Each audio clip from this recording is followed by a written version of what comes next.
अमरावती में फिर एक बार कट्टर हिंदुत्ववादी काजल हिंदुस्तानी ने मुस्लिमों और ईसाइयों के खिलाफ उगला जहर। खुलेआम की जा रही है सुप्रीम कोर्ट के आदेशों की अवहेलना, नहीं हो रही है हेट स्पीचेस पर कोई कार्रवाई।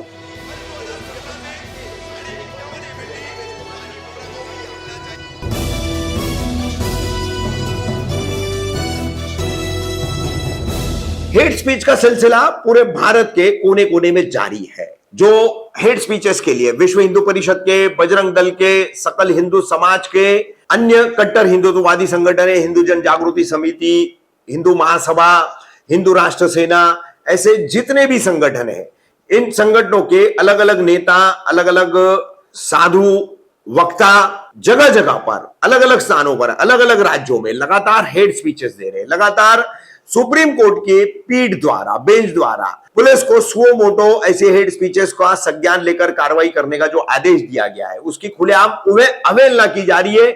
ऐसी हेट स्पीचेस करके, ऐसी हेट स्पीचेस करने में हिंदुत्ववादी संगठनों का एक नाम सबसे आगे है, काजल हिंदुस्तानी। मूल रूप से गुजरात की काजल सिंगलानी उर्फ काजल हिंदुस्तानी जगह जगह जाकर के मुसलमानों के प्रति नफरत फैलाना, उनके खिलाफ समाज में जहर फैलाना, ये काम प्रमुख रूप से करती है। लेकिन पिछले कुछ दिनों से देखने मिल रहा है कि अब मुसलमानों के साथ साथ ईसाइयों को भी निशाने पर लिया जा रहा है। अब ईसाई भी जो है मुसलमानों जितने ही हिंदुत्ववादी संगठनों के निशाने पर आ चुके हैं, क्योंकि कई जगहों पर पिछले कुछ दिनों से जो स्पीचेस आ रही है हेट के मामले में, हेट स्पीचेस के मामले में, उसमें मुसलमानों के साथ अब खुलेआम ईसाइयों को भी टारगेट किया जा रहा है। उन्हें निशाना बनाने के लिए जो है लोगों को भड़काया जा रहा है। गत 25 दिसंबर को काजल सिंगलानी उर्फ हिंदुस्तानी ने नांदगांव पेट अमरावती में इसी तरह की एक हेट स्पीच की, और किस तरह से मुसलमानों और ईसाइयों को निशाना बनाना चाहिए, किस तरह से मुसलमानों को जो है, मुसलमानों ने इस देश पर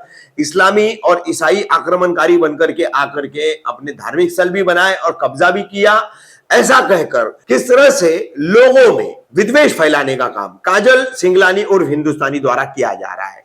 मगर सबसे बड़ी दुख की और अफसोस की बात यह है कि सुप्रीम कोर्ट के स्पष्ट आदेश निर्देश होने के बावजूद हेट स्पीचेस का किसी भी शहर की, किसी भी जिले की पुलिस द्वारा कोई संज्ञान नहीं लिया जा रहा है और किसी तरह की सुओ मोटो में मामले दर्ज करके कोई भी कार्रवाई नहीं की जा रही। पहले इस्लामिक आक्रमणकारी देश में आए, वो मुगल के रूप में आए, वो अलग बात है कि एक इतिहास ऐसा लिखा गया कि इस्लाम को बदनाम नहीं करना था, इसलिए हमारे दिमाग में भर दिया गया कि मुगल ने आक्रमण किया। देखो भाइयों बहनों, मुगल ने आक्रमण नहीं किया, इस्लामिक आक्रमणकारियों ने आक्रमण किया था हम पर। इन्होंने कहा कि ब्रिटिशर्स ने, अंग्रेजों ने आक्रमण किया। अंग्रेजों ने आक्रमण नहीं किया था, ईसाइयों ने आक्रमण किया था। और ये ईसाई और इस्लाम हमारे देश में आए, स्थापित हुए, हमने इनको यहाँ पे रहने दिया, हमने इनको बनाने दिए इनके गिरजाघर, हमने इनको बनाने दी इनकी मस्जिदें, दरगाह। इन्होंने हमारे लोगों का धर्मांतरण भी कराया। ये आतंकवादी, इस्लामिक आतंकवादी आए, ये ईसाई आतंकवादी आए, फिर कम्युनिस्ट लोग इस देश में आए, फिर नेहरू गांधी परिवार दुष्ट रूपी रावण में इस देश में आया, और इन्होंने जो वर्ण व्यवस्था थी उसको अपने वोट बैंक पॉलिटिक्स के लिए वोट डालो और राज करो नीति के आधार पर हमें जातियों में बांट दिया। भारत को इस्लामिक देश बनाने के षड्यंत्र जोरों शोरों से चल रहे। कैसे बनेगा इस्लामिक देश? 2047 से पहले भारत को इस्लामिक देश बनाना है, उसके पूरे ब्लूप्रिंट छप चुकी है, उसकी पूरी किताबें छप चुकी है। देवबंद वालों के पास से वो पूरी किताबें और मटेरियल मिलेगा। पॉपुलर फ्रंट ऑफ इंडिया, जिसको भारत सरकार ने बैन किया, वो पॉपुलर फ्रंट ऑफ इंडिया का घोषणा पत्र पढ़ो। उसने कहा है कि भारत को 2047 से पहले इस्लामिक देश बनाना है। तो कैसे बनाना है? लव जिहाद करो, लैंड जिहाद करो और धर्मांतरण करो। 3 स्टेज पे काम करना है। और ये कट्टर मुसलमान लड़कों को ट्रेनिंग देते हैं। हिंदू की लड़की को प्यार के जाल में फंसाए, उसका धर्मांतरण करवाए, उसको मुसलमान बनाए और उससे दर्जनों मुस्लिम बच्चे पैदा कराए, क्योंकि भारत की भूमि को इस्लामिक भूमि बनानी है। इसलिए एक षड्यंत्र पूर्वक पूरा काम चल रहा है और विदेशों से भर भर के पैसा आ रहा है। कि मेरे भाइयों बहनों, ये ब्लैंक स्लेट है, कोरी पार्टी है। आप इस पे जय श्री राम नहीं छापोगे तो जिहादी अल्लाह अकबर अब्दुल किसी को छोड़ने वाला नहीं है। अब्दुल का एजेंडा क्लियर है, गजवाए हिंद का, और उसको गजवाए हिंद तो हम कह रहे हैं, उसका एजेंडा तो गजवाए वर्ल्ड का है। देख रहे हैं ना हम इजराइल में क्या हो रहा है, फ्रांस में क्या हो रहा है, अमेरिका, कनाडा में, नॉर्वे में, यूके में, लंदन में, बर्मिंघम में, स्वीडन में क्या हो रहा है हमने देखा है। शरणार्थी बनकर ये आपके देश में घुसते हैं और फिर शरण देने वालों की ये अर्थी उठा देते हैं, नाजायज हक मांगते हैं। हमारे भारत में जगह जगह आप देखो 4 ईंटें लगा के उस पर चादर ढाक देंगे और फिर वो वहां पर कोई पीर अली फकीर पता नहीं क्या बन जाएगा और फिर उस जमीन पर कब्जा कर देंगे। राम मंदिर का क्या हुआ? यही हुआ, बाबरी अवैध ढांचा बनाया। हम लोग 500 वर्ष तक लड़े, जब सुप्रीम कोर्ट ने ऑर्डर दिया कि अब यहाँ पे राम मंदिर बनेगा तो इनका अवैध था, पर इन दुष्टों ने वहां पर भी 25 किलोमीटर दूर बहुत बड़ी 5 एकड़ क्या पता नहीं कितनी 50 एकड़ कितनी जमीन वहां पर इन्होंने सरकार के पास से ली। इसका मतलब क्या है? भारत क्या है? जो आप है वो भारत है, ये भूमि भारत है, ये त्योहार भारत है, गौ माता भारत है, हमारा परिवेश भारत है, हमारा कल्चर भारत है। और जब यही नहीं रहेगा तो काय का भारत रहेगा।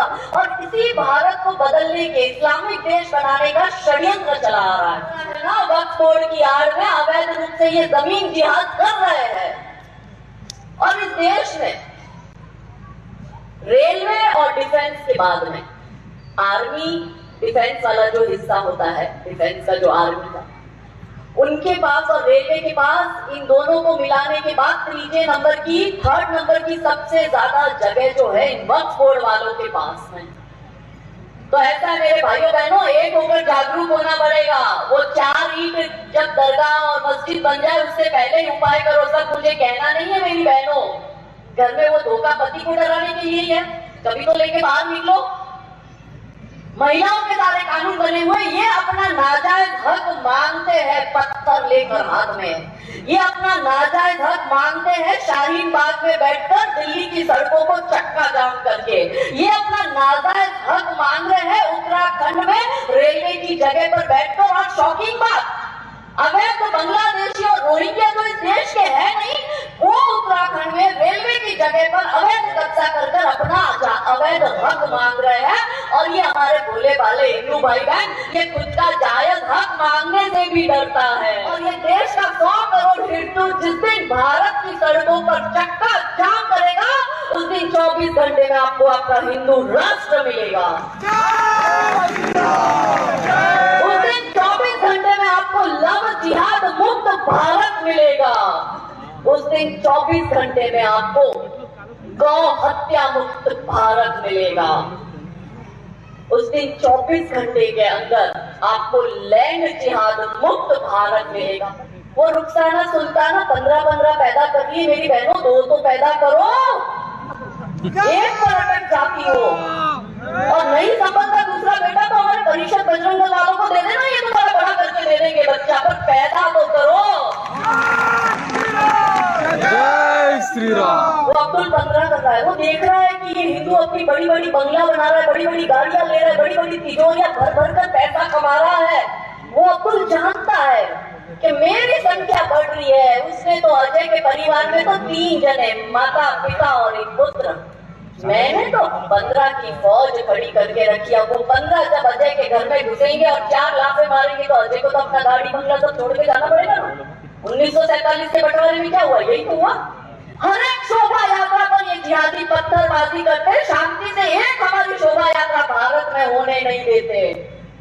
सरेआम सर तन से जुदा के नारे लगते, हमारे शिव शंकर का मजाक बनाते हैं। काशी विश्वनाथ मंदिर का जब बात चल रहा था और ज्ञानवापी में जब शिवलिंग प्रकट हुआ उनके वजू खाने से, और हम सबने कहा हर हर महादेव, तब ये जिहादी चैनल पर आकर बोलते ये तो फव्वारा है, और शिवलिंग को फव्वारा बताते हैं। तब एक्शन के रिएक्शन में कमेंट करते हैं कुछ लोग और सबके सर तन से जुदा हो जाते हैं। क्या ऐसा भाईचारा होता है? तो जब जिहादी खुल्ला खुल्ला तलवारें लहराते हो और हमारी यात्राओं पर पत्थर फेंके जाते हो, जब इनके भौंकू दिन में 5 बार चिल्लाते हो और चालीसा पढ़ने वाले जेल में डाले जाते हो, जब मंचों से शिव शंकर का मजाक बनाया जाता हो और प्रतिकार करने वालों के सर तन से जुदा किए जाते हो, पीड़ा कहूंगी हर हिंदू की, पीड़ा कहूंगी हर हिंदू की, हर जिहादी का कृत्य कहूंगी और बाहर में जाए भाईचारा, मैं तो केवल सत्य कहूंगी। वो मियाँ भाई आपको भाई नहीं समझता, वो मियाँ भाई कसाई है। तय कर लो भाई कौन है और चारा कौन है, क्योंकि आपने इनको सब कुछ दे दिया फिर भी ये आपके भाई नहीं हुए। मैं प्रश्न करती हूँ, आप जवाब देना। आपने इनको अलग देश पाकिस्तान बनाकर दे दिया, बोलो ये आपके भाई हुए? आपने इनको मुस्लिम पर्सनल लॉ बोर्ड बना के दे दिया। कौन से देश में 2 कानून होते हैं? हमारे देश में 2 कानून है, मुसलमानों का अलग कानून चल रहा है। तो आपने इनको मुस्लिम पर्सनल लॉ बोर्ड बना के दे दिया, बोलो ये आपके भाई हुए? नहीं। आपने इनको इनके अवैध तरीके से बनाए हुए जितने भी मस्जिद दरगाह थे उस पर आपने बिल्कुल भी कब्जा अपना नहीं मांगा और आपने उसकी जगह 1991 प्लेसेस ऑफ वर्शिप एक्ट बना के दे दिया, बोलो ये आपके हुए? नहीं। आपने इनको मुस्लिम लीग का गठन करने दिया और इसी मुस्लिम लीग ने भारत का बंटवारा कराया, बताओ ये आपके भाई हुए? आपने इनको वक्फ बोर्ड बना के दे दिया और इसी वक्फ बोर्ड की आड़ में ये आपके मंदिरों पर कब्जा कर रहे, बोलो ये आपके भाई हुए? आपकी बहन बेटियों को उठा के ले जाते हैं, उसके 35 टुकड़े आपका श्रद्धा के कर देता है, बताओ ये भाई होते हैं? जिसको आप माता मानते हो उसी माता के ये टुकड़े कर देता है, बोलो ये ऐसे भाई होते हैं? तो जिसकी फितरत भीख मांग कर बस दंगे फैलाना हो, जिसका मकसद भारत को इस्लामिक देश बनाना हो और धोखेबाज जिहादियों से क्यों व्यवहार हमारा हो, गौ रक्षक का गौ भक्षक से कैसा भाईचारा हो ही नहीं सकता। गोधरा रेलवे स्टेशन पे वो ट्रेन पहुंची तो उन मुसलमानों ने दोनों तरफ से गद्दे पेट्रोल वाले भरकर उसमें दबा दिए, खिड़कियों को बंद कर दिया, दोनों साइड के दरवाजे बंद कर दिए और आग लगा दी। एक माता का साथ में 12 महीने का बच्चा भी था। वो माता को लगा कि आग से हमें कोई बचाने आए, तब तक मैं अपने बच्चे को, आपको पता है ट्रेन में बीच में पंखा होता है, 2 पंखे इस तरफ होते हैं और बाकी इस तरफ, तो उसने पंखे के ऊपर अपने 12 महीने के बच्चे को बिठा दिया कि कोई बचाने आएगा। आग की लपटें इतनी ज्यादा थी कि वो 12 महीने का बच्चा उसी पंखे पर चिपक कर पिघल गया।